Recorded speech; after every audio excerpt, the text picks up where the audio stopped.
Komisionerja Europiane për zgjerimin Marta Kos po zhvillon sot në Shkup një takim me liderët e vendeve të Ballkanit Perëndimor në kuadër të samitit të dedikuar planit të rritjes së Bashkimit Evropian për rajonin. Nga plani i rritjes të gjitha shtetet e Ballkanit Perëndimor, përveç Kosovës dhe Bosnjë-Hercegovinës, kanë marrë fondet e para të parafinancimit.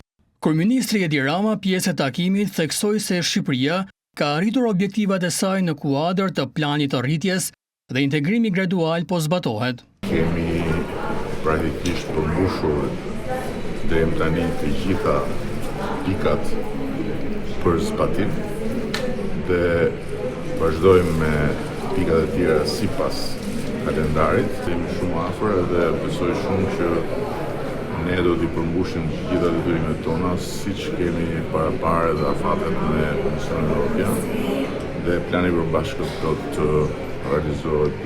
Në fjalën hyrëse, komisionerja Kos tha se Europa nuk mund të jetë e bashkuar pa Ballkanin Perëndimor. Ajo shtoi se tani ekziston një konsensus i qartë për zgjerimin, gjë që nuk ka qenë e njëjtë në të kaluarën, por dritarja e mundësisë nuk do të jetë e hapur përgjithmonë.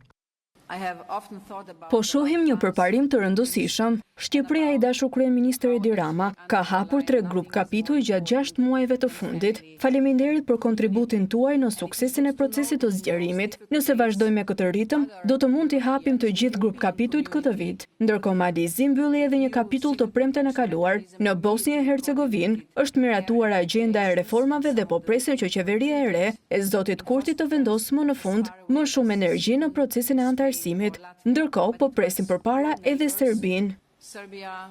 Komisionerja Kos tha se plani i rritjes është plotësisht në duart e këtyre vendeve.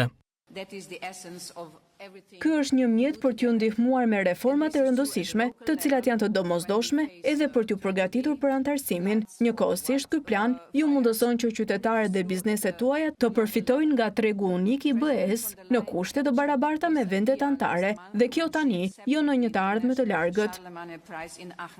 Zyrtarja e lartë europiane shtoi se vendet e Ballkanit kanë bërë shumë, por tani është koha të intensifikohet faza e zbatimit.